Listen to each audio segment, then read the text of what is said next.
तर बघा किती छान अशी आपली वडी झालेली आहे। नमस्कार, मी प्रमिला झांबरे। तर आज मी शेंगाची बर्फी बनवणार आहे। त्यासाठी 1 वाटी शेंगा घेतलेल्या, शेंगाला थोडं कमी साखर घेतलेली। तर मी गॅस चालू केलेला आहे। गॅसवर अगोदर शेंगा थोडं भाजून घ्यायचे ते आपल्याला।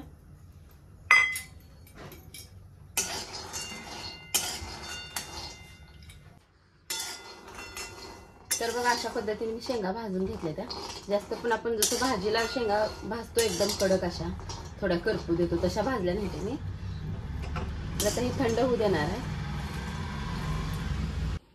तर बघा शेंगा भाजून मी साल काढून घेतलेली आहे। तर आता ही बारीक करून मिक्सरच्या भांड्यामध्ये घेणार आहे।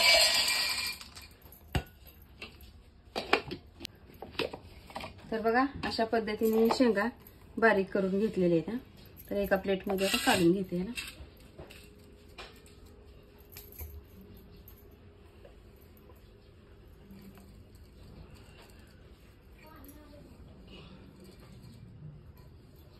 तर एका प्लेटमध्ये मी काढून घेतलेल्या, त्यात 1-2 चमचे मी मिल्क पावडर घेतलेली, ती पण ह्यात मिक्स करून घेते।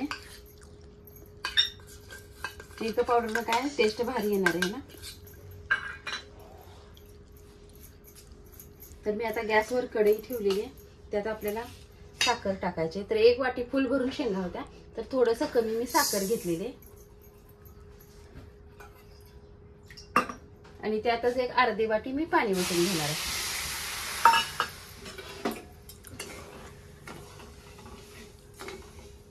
ही साखर आपल्याला पूर्ण विरघळायची आहे। आता त्यातच मी विलायची पावडर टाकून घेते। साखर पूर्ण विरघळलेली आहे, असा पाक झालेला आहे। जास्त पण साखर होऊ द्यायची नाही पाकाची। तर आता ही शेंगा मी बारीक केलेलं सगळं टाकून घेणार आहे, थोडं थोडं करून।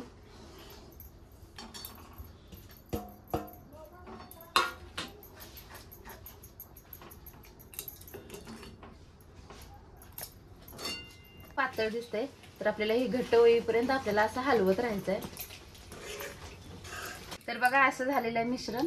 तर आता मी ह्याला एका ताटामध्ये वतून घेते आणि ह्या ताटाला मी तूप लावून घेतलेलं आहे।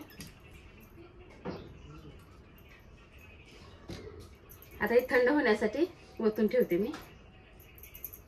तर एका ताटात सगळं मिश्रण काढलंय मी, त्यात थोडेसे बदामचे तुकडे टाकून घेते ह्याच्यावर आणि आता 5 मिनिटांना जरा थंड झाल्यानंतर मी कट करून घेणार आहे। तर अशा पद्धतीने तुम्हीही बनवून बघा। माझा व्हिडिओ आवडला तर नक्कीच लाईक करा, सबस्क्राईब करा। फेसबुकवर बघत असाल तर फॉलो करा।